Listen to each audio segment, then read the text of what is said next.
वार्ता अब आगे सुनेंगे। नरसिंह राम जी ने बड़नगर के ब्राह्मण का उचित सत्कार करके विदाई कर दी और आप निश्चिंत होकर भजन पूजन करने लग गए। माघ शुक्ल पक्ष प्रतिपदा के दिन वह सिर पर चंदन लगा, हाथ में करताल ले 10-5 साधुओं के साथ पुत्र का विवाह करने के लिए जूनागढ़ चल पड़े। इस विचित्र बारात को देखकर मानिकबाई ने पति से कहा, स्वामिन, यही सामग्री लेकर आप एक दीवान के घर जाएंगे? कहीं अपमानित होकर बड़नगर से पुत्र का विवाह करने के बदले ज्यों का त्यों वापस न आना पड़े। तब नेताजी ने सरल ढंग से उत्तर दिया, प्रिय, तुम बहुत अधीर हो जाती हो। जब मैंने मान लिया कि मेरा पुत्र ही नहीं है, तब कैसा अपमान और कैसी इसकी चिंता। जिसका यह पुत्र है वह आप ही सारा व्यवस्था करेगा और अपमान से बचने की चिंता भी करेगा। जूनागढ़ के नागर ब्राह्मणों ने जब इस अनोखी बारात को देखा तो उनके आनंद का ठिकाना न रहा। उन्होंने सोचा कि अब अपना काम आप ही बन जाएगा। नरसिंह राम और उसके साथ ही उस दीक्षित की सारी हैंकड़ी सहज ही दूर हो जाएगी। देखो न इस भिखमंगे की हिम्मत, ऐरे गहरे भिखमंगों की टोली बनाकर चला है दीवान की बेटी ब्याहने। इस बार इसकी पोल खुलेगी। बड़नगर में जब लोग लंगोटी और करताल छीन कर इसकी पूजा करेंगे, तब यह सदा के लिए कीर्तन भूल जाएगा और हम लोग भी सुख की नींद सोएंगे। पूजा करेंगे मतलब पिटाई करेंगे, ठुकाई करेंगे। तब यह सदा के लिए कीर्तन भूल जाएगा और हम लोग भी सुख की नींद सोएंगे। परंतु भक्तराज को काहे की चिंता, वह तो बस कीर्तन करते हुए चले जा रहे थे। कुछ दूर जाने के बाद उन्होंने देखा कि एक बहुत बड़ी बारात डेरा तंबू डाले पड़ी हुई है। समीप जाकर उन्होंने स्वयं भगवान को गृहस्थ रूप में देखा और उन्हें भक्ति पूर्वक प्रणाम किया। फिर भक्तराज ने प्रेम भरे स्वर में कहा, भगवान, आप मेरे लिए इतना बृहद स्वरूप धारण करेंगे और मेरा कार्य संपन्न कराएंगे, इसकी तो मैं कल्पना भी नहीं कर सकता था। वत्स, इसमें आश्चर्य की कौन सी बात है? मैं तो सदा भक्त के अधीन रहता हूँ। एक बात जो इसमें कहा गया कि मेरे लिए, मेरे कार्य के लिए इतना बृहद रूप धारण करेंगे, ये तो कल्पना भी नहीं किया जा सकता। तो ये मेरे लिए और मेरे कार्य के लिए कहाँ से आ गया? जब बच्चा उन्हीं का है, जो इसके पहले बोल चुके हैं ना वो मानिक गौरी को कि उनका पुत्र है, वे जानेंगे कि क्या करना है, और उनका परिवार है, वे जानेंगे कि मान चाहिए कि अपमान चाहिए। यहाँ पर कुछ मैं और मेरा है ही नहीं, तो कैसा मान और अपमान और कैसी चिंता, ये बोल चुके हैं। तो ये दोनों लाइन विरोधी दिखता है। इसका मतलब ये हुआ कि लेखक से भूल हुई है, नरसिंह मेहता से नहीं। इस कथा को जो लिखने वाले हैं तो उनसे भूल हुई है, नरसिंह मेहता से नहीं। कि मेरा शब्द लिखवाएं यहाँ। हाँ, कि मेरे लिए कहाँ है। और आप लोग तो जानते ही हैं कि जिस भी कार्य में, वस्तु में, परिस्थिति में मैं और मेरा जुड़ जाता है, और वो कार्य, वो वस्तु और परिस्थिति क्या हो जाता है? अशुद्ध हो जाता है। मेरा नहीं जुड़ना है उसमें। अशुद्ध हो जाता है। सभी अशुद्धियों के मूल में मैं और मेरा ही है। हम लोग जो कार्य करते हैं उसमें मैं और मेरा रहता है कि नहीं? मैंने किया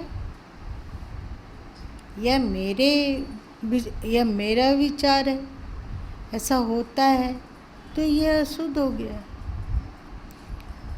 भले ही हम लोग हवन कर रहे हों, भले ही हम लोग ध्यान कर रहे हों, परंतु यदि मुंह से वाणी से निकले तो चलेगा, पर अंदर में हो कि मैंने ध्यान किया।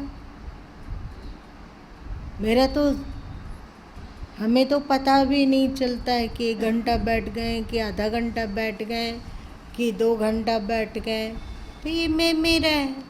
तो मैं मेरा होने के कारण ये ध्यान करना, हवन करना, यज्ञ भी करना अशुद्ध हो जाता है।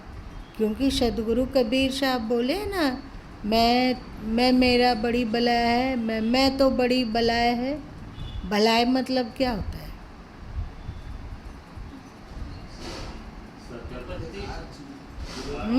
क्या?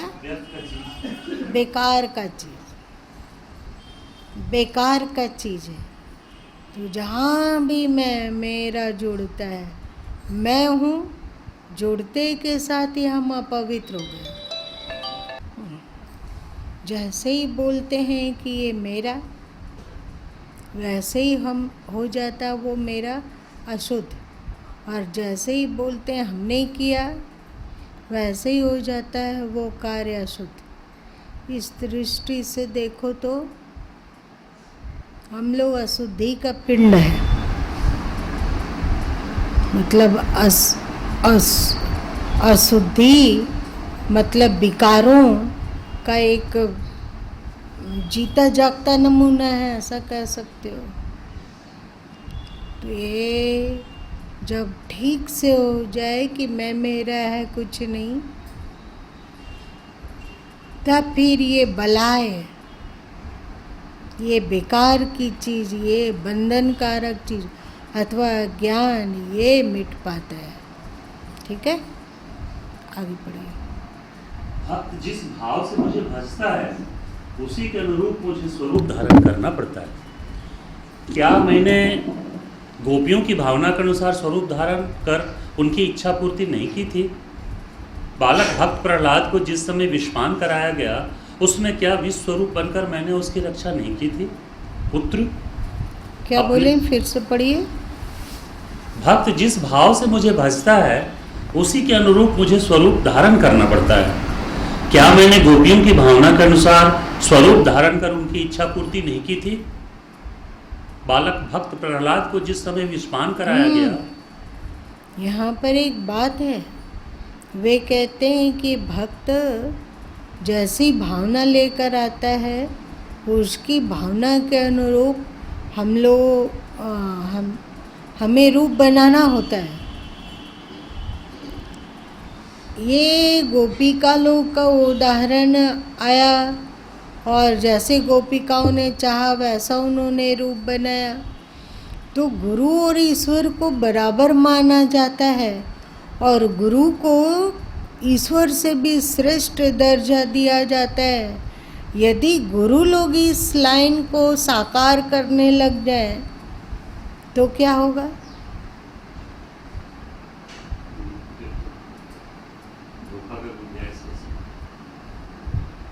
ये गुंजाइश शब्द किस ग्रह नक्षत्र की वाणी है?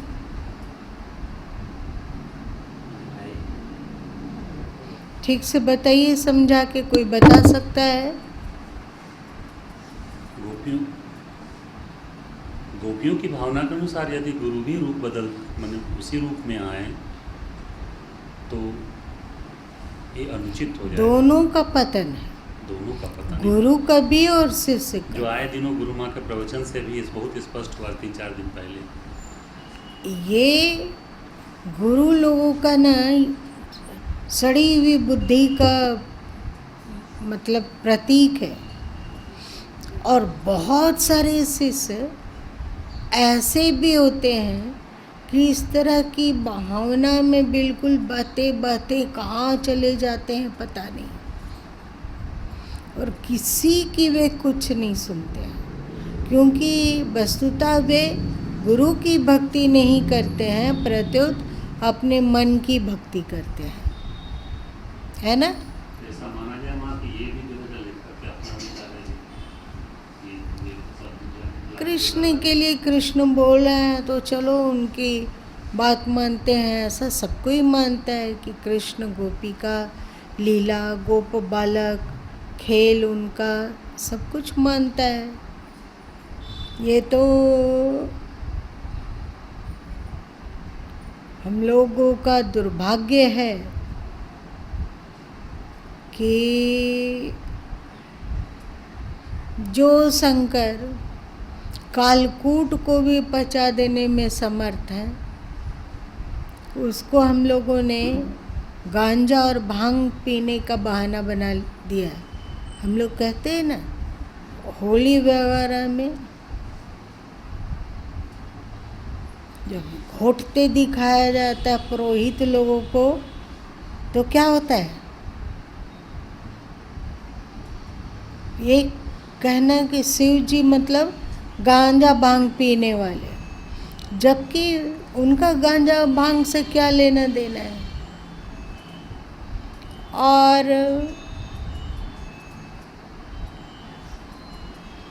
जो श्री कृष्ण गीता के परिप्रेक्ष्य में बोल रहे हैं,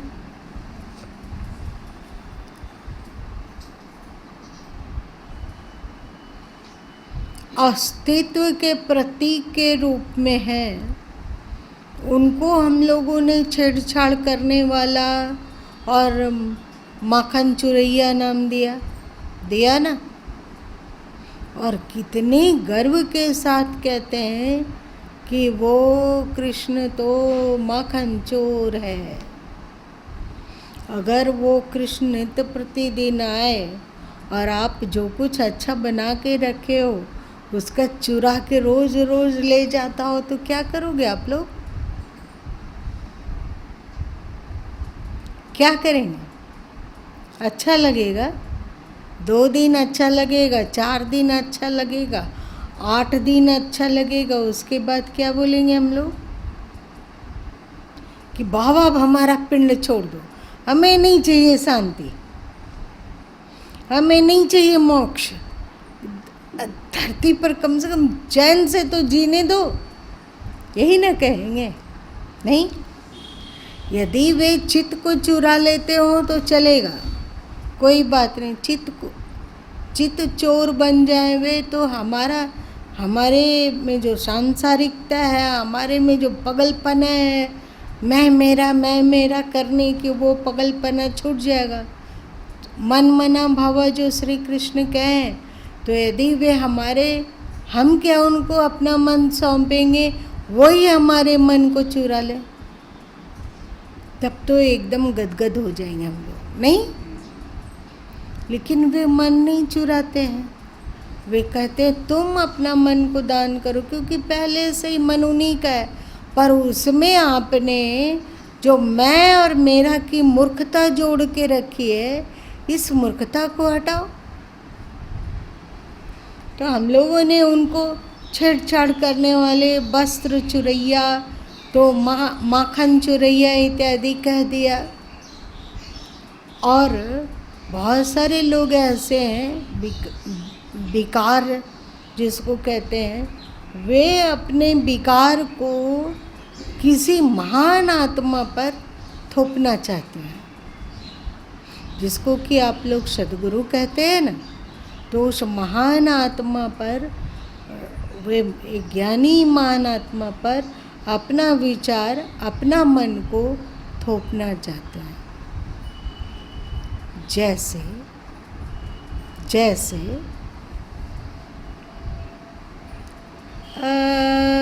जैसे क्या, कोई उदाहरण बताओ, कोई बताओ।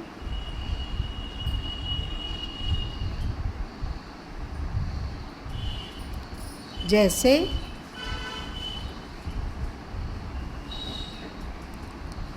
मान लिया जाए कि दीपक को सीम का रायता बहुत पसंद हो, हैं? बनाती है ना बहन लोग, तो वो क्या चाहेगा कि गुरु माँ के लिए अधिक से अधिक दिन तक सीम का रायता बने। हो सकता है कि गुरु को पसंद ना हो, लेकिन क्योंकि इसको पसंद है, तो जोड़ घटाव नहीं कर सकेगा कि ये जो सीम का रायता बना दे रहे हैं वो हमारे गुरु को पसंद है भी कि नहीं। यदि गुरु बोल देते हो कि देख बेटा ये रोज रोज सीम का रायता मत बना, अथवा कहीं से भी बाहर आ रहे हैं, बाहर से आ रहे हैं तो सीम का रायता बना हुआ रहता है, एक बार तो पता लगा लो। इतने दिन हम लोग साथ रहे हैं तो इतना तो जानकारी करो कि उनको पसंद क्या है। तो इसके लिए अपना है कि इसको क्योंकि पसंद है सीम का रायता, तो ये कहता है कि हम अपने लिए नहीं कर रहे हैं, गुरु के लिए कर रहे हैं, गुरु के लिए कर रहे हैं। पर अच्छा से विश्लेषण करो कि यहाँ भक्ति किसकी हो रही है, किसकी हो रही है, किसकी हो रही है, बोलो। अपने मन की भक्ति हो रही है, गुरु की नहीं। आप विकारी स्वभाव रखे, विकार वाला स्वभाव रखकर आप गुरु को देख रहे हो, कहते हो कि हम उनकी राधा हैं, हम उनकी गोपिका हैं, अथवा हम उनकी ये हैं। गुरु को ये पसंद नहीं है। मान लो गुरु को पसंद नहीं है तो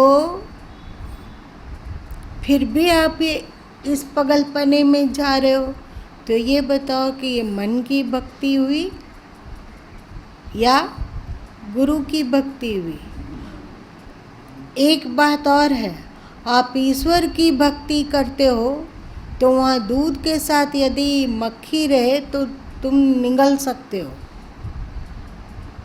क्योंकि वो ईश्वर है, वो कुछ बोलेगा नहीं। बोलेगा कि मक्खी क्यों निगल रहे हो दूध के साथ, नहीं वो बोलेगा। पर गुरु के वचन भी है। आप दूध के साथ मक्खी निगलने लगोगे तो 10 बार आपको टोकेंगे कि ये पगलपना क्यों कर रहे हो।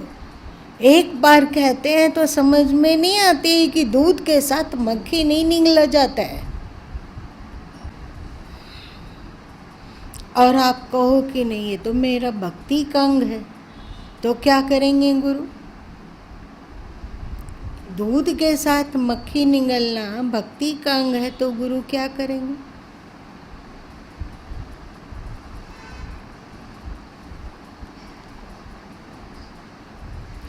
क्या करेंगे। करुणाशील गुरु होंगे तो बार बार छिटकेंगे कि मत मक्खी निगलो, मत मक्खी। मक्खी मतलब क्या होता है, विकार। भक्ति के नाम पर विकार का पोषण करना, तो भक्ति के नाम पर अपने मन का पोषण करना, ये भक्ति नहीं प्रत्युत दुर्गति है। गुरु ऐसा नहीं होने देना चाहते हैं। श्री कृष्ण तो 2-4 बार चिल्लाए हैं, मन मना भवा, मन मना भवा। और सदगुरु कबीर साहब तो कितनी बार कहे हैं कि मन दिया तिन सब दिया, मन के लार शरीर। और आप यदि मन को सौंप पाते हैं, मन को सौंप पाते हैं, तो आप मन की भक्ति करेंगे कि अपने इष्ट की भक्ति करेंगे। जब आप मन को सौंप दिए, मन को सौंपना मतलब क्या होता है, उनकी अनुकूलता, उनका उपदेश, उनका ज्ञान, उनका बोध, उसमें किंतु लेकिन परंतु कुछ भी नहीं, आप उसको स्वीकार करते हैं। क्योंकि अब आपकी अपनी इच्छा नहीं रही, अब आपकी अपनी अनुकूलता नहीं रही, अब आपने मन को सौंप दिया है, जीवन को सौंप दिया है, तो वे निश्चय चाहेंगे कि आप बिल्कुल एकदम खाटी भक्ति कर पाए। खाटी भक्ति कैसे होगा, उनके ज्ञान में अपने मन को डुबा देना, उनके उपदेश के अनुसार अपने जीवन को बना लेना, अथवा उनकी आज्ञा का 100% पालन करना। लेकिन यहाँ पर ऐसे सदगुरु मिलना दुर्लभ है जो केवल आध्यात्म के मार्ग पर ले चलते हो। ऐसे गुरु लंबे समय तक, बहुत काल तक मिलता रहेगा, ये संभव है। हो सकता है कि आप रहें और गुरु ना रहें, और हो सकता है कि गुरु रहें और आप ना रहें, हो सकता है ना। और दोनों में ही हमारा क्या, फिर हम जहाँ के तहाँ रह जाएंगे, रहेंगे कि नहीं। जैसे उदाहरण दिया गया कि जैसे सदाफल देव जी थे, सच में उन्होंने तप किया, सच में उन्होंने यज्ञ मतलब अंतर्मुखता को प्राप्त करके और आत्मस्थिति तक पहुँचने का एक सही दिशा की ओर बढ़े, एकदम सच्ची बात है। लेकिन बाद में उनके बेटे आए तो वे तप किए, वे योग किए, वे ध्यान किए, वे भक्ति किए, ऐसी बात नहीं है। अब उनके पास परंपरा है। वे जो सदाफल देव जी की वाणी है उसको लेकर टीका करते हैं, उसको लेकर उपदेश करते हैं, और पूरी दुनिया समझती है कि वे तो बहुत ज्ञानी हैं। अभी भी मेरे गुरु हैं, घर गृहस्थी दुनियादारी और संसारिकता में डूबे हुए हैं, पर ऐसा लग रहा है लोगों की कि वे तो बहुत ज्ञानी हैं। होता है ना, परंपरा। अथवा जो स्वतंत्र देव जी हैं, तो ऐसा नहीं है कि जो सदाफल देव जी में क्वालिटी थी वो स्वतंत्र देव जी में भी हो, लेकिन हमने क्या किया, उसको अध्यात्म को भी परंपरा के अनुसार पाना है।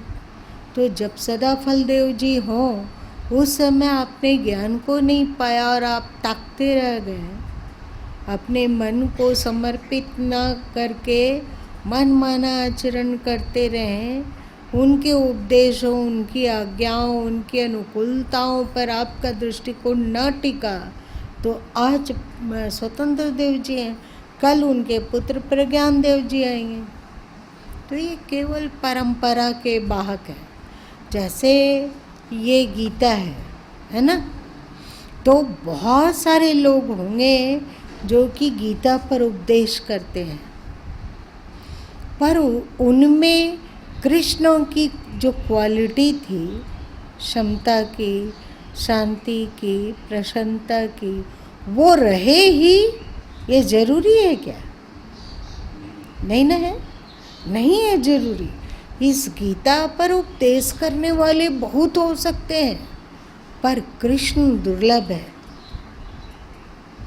उन कृष्ण की जो स्थिति थी वो दुर्लभ है, बहुत दुर्लभ। जैसे अष्टावक्र जी हैं, चाहे राजा जनक हैं, उनका उपदेश, अष्टावक्र गीता की चर्चा करना और उनका उपदेश करने वाले बहुत हो सकते हैं, पर अष्टावक्र जी और राजा जनक की तरह बन जाने वाले, उस तरह का अपनी सोच, अपना विचार, अपनी रहनी, अपनी कहनी, अपना व्यवहार और अपना ज्ञान बना लेने वाले इक्का दुक्का है कि नहीं? मान लिया जाए, ऐसे ही समझो जैसे अभी गुरु माँ है ना, तो उनके सानिध्य में हम मन मिटा सकते हैं।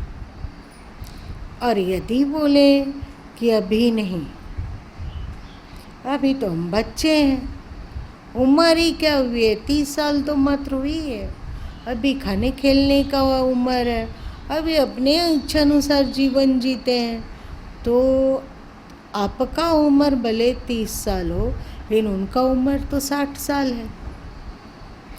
वे यदि छोड़कर चले जाते हों धरती पे, उस समय आप चाहें कि अब हम वो लाभ प्राप्त करेंगे जो गुरु माँ रहते तो लाभ प्राप्त कर पाते, उस लाभ को हम उनके जाने के बाद उनके ग्रंथों को पढ़कर करेंगे तो ये ज़्यादा सरल कौन सा है?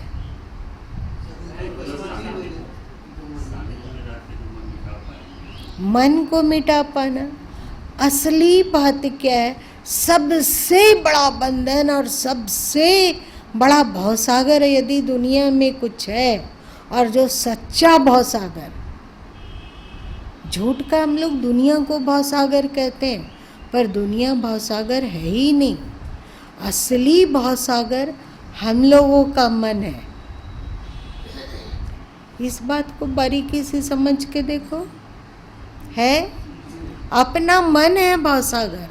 अगर इस मन को हम कहीं किनारे किसी सदगुरु के चरण में रख सके तो आप मुक्त हैं।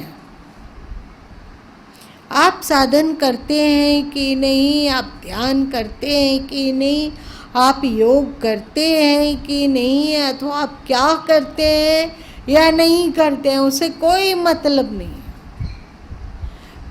यदि आप अपना मन उनके चरणों में रख पाते हैं और बिना मन के हो जाते हैं, मतलब अब उनका मन ही आपका मन है, उनका उपदेश ही आपका जीवन का आदर्श है और उनकी आज्ञा ही सबसे बड़ा व्रत है, तो क्या होगा?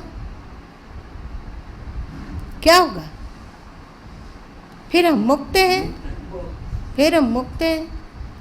और यदि आप अपना मन को जिंदा रखें, आप सदगुरु के पास आ रहे हो, आप गीता हम लोग पढ़ रहे हैं, लेकिन यदि हम लोगों का मन जिंदा रहे, कृष्ण कह रहे हैं इस ओर चलो और हम लोग चल रहे हैं उसके दूसरी ओर, और कहते हैं कि ये मेरी उत्कट भक्ति है कृष्ण पर।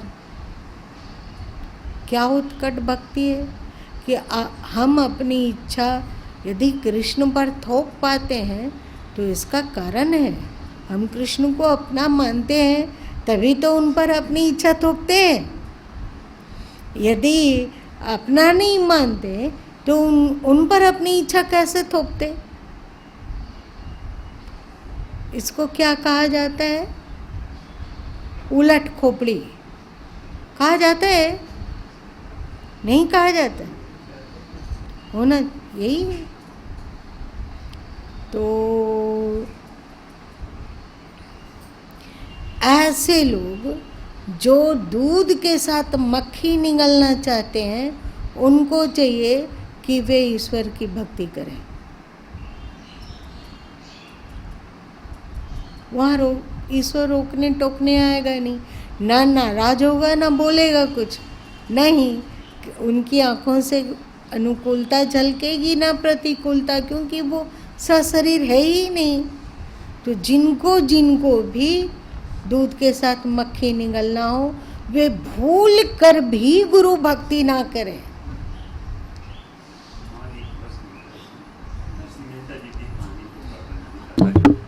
इसमें तो ईश्वर की भक्ति किए, लेकिन तो सही दिशा निर्देश मिलता चला गया। जब जब उनके जीवन में कुछ विपरीत परिस्थिति आई, तब तब ईश्वर उनके साथ। ये बात बताइए कि नरसिंह मेहता जैसे भक्त कितने लोग हैं। अभी आप देखिए, अब गणेश पूजा आने वाले हैं, नवरात्रि, आश्विन नवरात्रि आने वाले हैं। इतने लोग घूमने निकलते हैं और देवी का दर्शन करते हैं और बतासा चढ़ाते हैं और क्या क्या करते हैं। तो उन लोगों में से कितने लोग नरसिंह मेहता की तरह हैं? अभी वे दूध के साथ मक्खी निगल रहे हैं कि नहीं? भक्ति अपने जगह में, कर्म अपने जगह में। भक्ति हम करते हैं और हमें पता है कि हमें क्या करना है, और होना चाहिए कि भक्ति करते हैं तो हमें पता नहीं है कि क्या करना है, वो जो आदेश देंगे वो करेंगे।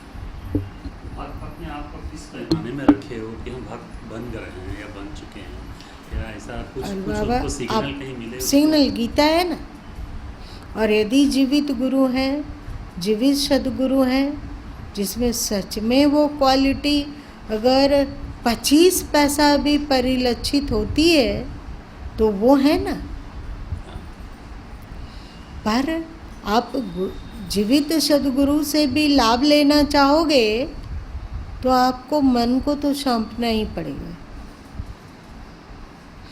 मन को नहीं सौंपोगे तो वो हमेशा एक लाठी लिए तैयार रहेंगे। बोले थे ना, मक्खी के दूध के साथ मक्खी नहीं निगलना है, फिर तुम निगलने जा रहे हो। नहीं, हमें टेस्ट बढ़ जाता है। दूध का चुस्की लेते हैं और साथ साथ में मक्खी को चूसते हैं तो एक अलग टेस्ट आता है। इसके अतिरिक्त आप जो कहिएगा सो सुन लेंगे। तो गुरु क्या करेंगे? अपने अंतिम पल तक वो चाहेंगे कि किस तरह आपसे मक्खी को छीन लें। चाहेंगे कि नहीं? तो इतना संघर्ष करना आप लोग चाहते हो? ये घाटे का सौदा है कि नहीं? इसलिए ईश्वर भक्ति सदा कुर्यात, ईश्वर की भक्ति करो। वो ज़्यादा सरल है, ज़्यादा आसान है। फिर जैसे जीना चाहोगे जियोगे। ईश्वर का तात्पर्य गुरु मां का कहने का मूर्ति, जो भी समझो विग्रह। आप। नहीं, ईश्वर मतलब कोई है। सो आप मान लीजिए नित्य प्रतिदिन 15,000 जाप कर ले रहे हैं और इधर दूध के साथ में मक्खी निगलने आ रहे हैं, तो भगवान, कोई अदृश्य भगवान तो कहीं ना कहीं है, तो क्या वो आपको मना करेगा?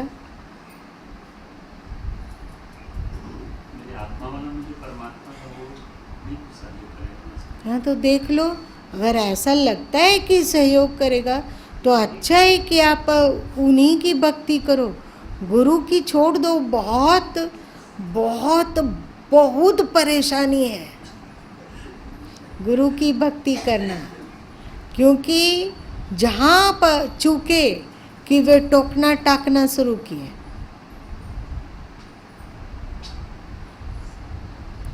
इसीलिए जो कहा गया कि ईश्वर से बढ़कर गुरु है, इसके पीछे यही उद्देश्य है। ईश्वर में होगा बहुत करुणा, होगी बहुत करुणा, क्या है पता नहीं, पर वो चीज़ नहीं दे सकते हैं जो गुरु देते हैं।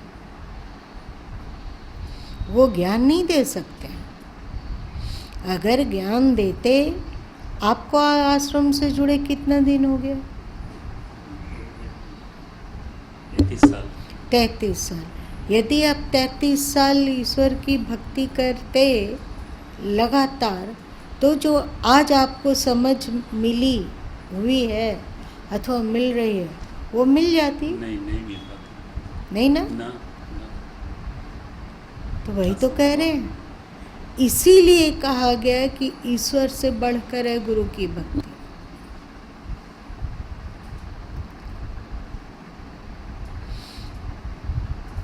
अगर गुरु में भक्ति हो और आप मनमाना आचरण करते हैं, तो वो आपको त्यागने की भी धमकी देता है। देते हैं।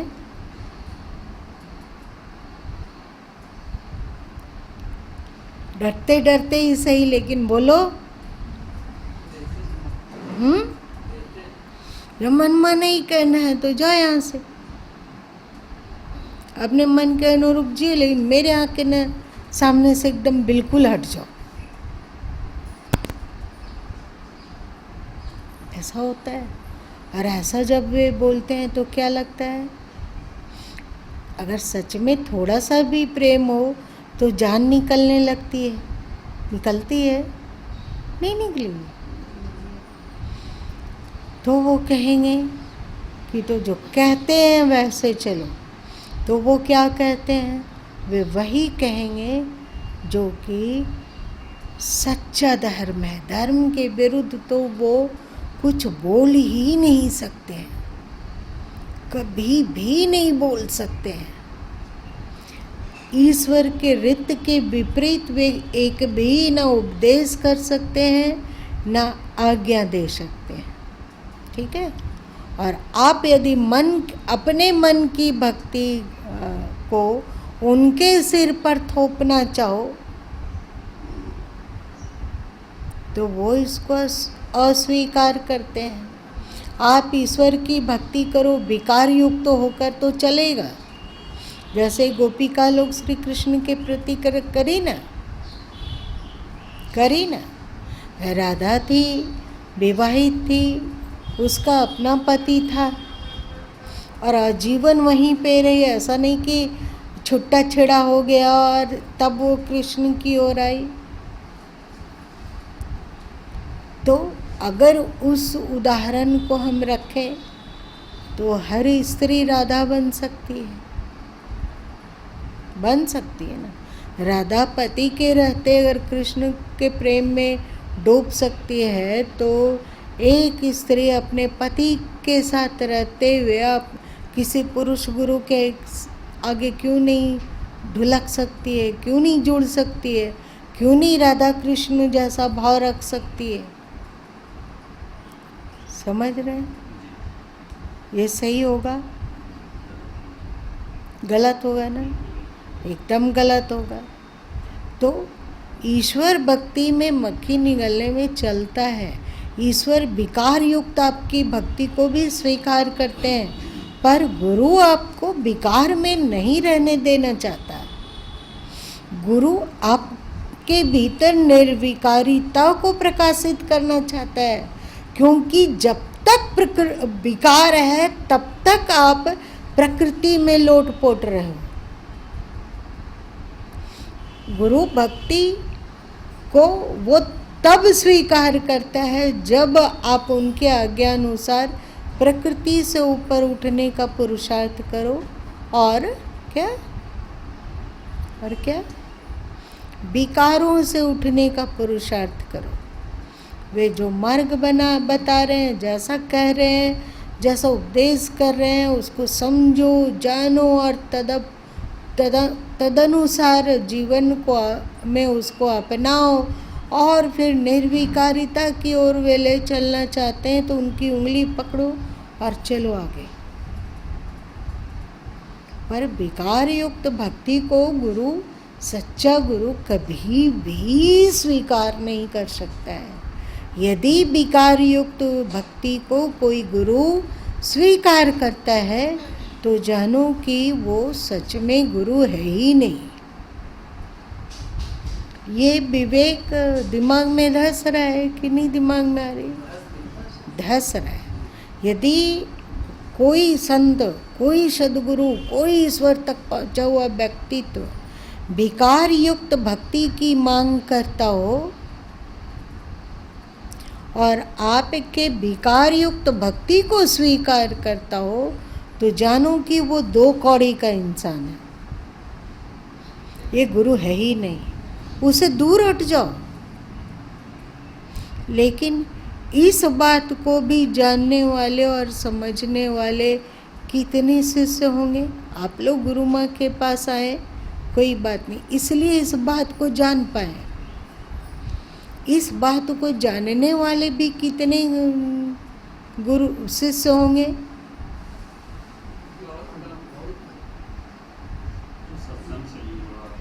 सत्संग वहाँ भी गुरु है, पर वो आपके विकार युक्त भक्ति को स्वीकार कर रहा है। अब जो वो कहता है यही श्लोक कि जो जिस भाव से बसता है उसको ईश्वर उसी भाव से बसते हैं। आप विकार युक्त होकर ईश्वर की भक्ति करते हो तो वो ईश्वर भी आपको विकार युक्त भक्ति का मतलब विकार युक्त भक्ति को एक्सेप्ट करने वाला एक विकारी पुरुष होकर आपके समक्ष उपस्थित हो जाएगा। लेकिन गुरु आप किस दृष्टि से भक्ति करते हो उससे उनको कोई मतलब नहीं है। वो कहते हैं कि हर हालत में भक्ति के साथ विकार नहीं जुड़ सकता है। सच्चे गुरु ऐसे ही होते हैं। आप अपने विकार को भक्ति के नाम पर उनको समर्पित करने आओगे तो वो कहेंगे कि दूर हटो, अथवा वो नहीं बोलते हो कि दूर हटो तो वे आपको अनदेखा करेंगे, इग्नोर करेंगे, उपेक्षा करेंगे, आपकी भक्ति में वे बह जाएं, ऐसा संभव नहीं है। ईश्वर बह सकता है पर गुरु नहीं बहते हैं। सोच लो लाभ कहाँ है।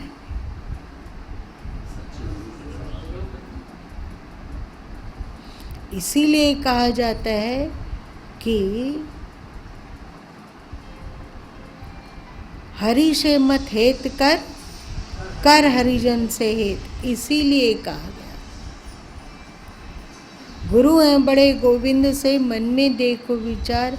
इसीलिए कहा गया कि आप उल्टी पुल्टी जैसे भक्ति करते हो उसमें ईश्वर ढुलक सकते हैं, गुरु नहीं। अगर गुरु भी ढुलकते हो तो वो गुरु है ही नहीं, उनका त्याग कर दो, छोड़ो उनको, भागो, खोजो। मैं लगता है पूरा दुनिया में घूम आओगे तो ऐसे कितने गुरु मिल पाएंगे जो कि आपकी भक्ति मतलब आपकी विकारी भक्ति में ना ढुलकते हो और उसी की तरह वो नहीं एक्सेप्ट कर लेते हो, बहुत कम। ये समर्पण समर्पण समर्पण, खास करके पुरुष साधु समर्पण समर्पण करके भाई लोगों को नहीं बहकाता है। सारा समर्पण का दरोमदार बहन लोगों के ही कंधा पर क्यों है? वो कहता है कि हम कृष्ण हैं। कृष्ण गुरु और गोविंद एक है, लेकिन सच पूछा जाए तो गुरु और गोविंद किसी भी काल में एक नहीं हो सकता है। क्यों नहीं हो सकता है जरा बताओ तो, कौन क्या समझा? क्यों नहीं हो सकता है? गुरु गोविंद दो एक है। मन में देखो विचार। हाँ बताओ, कोई बताओ।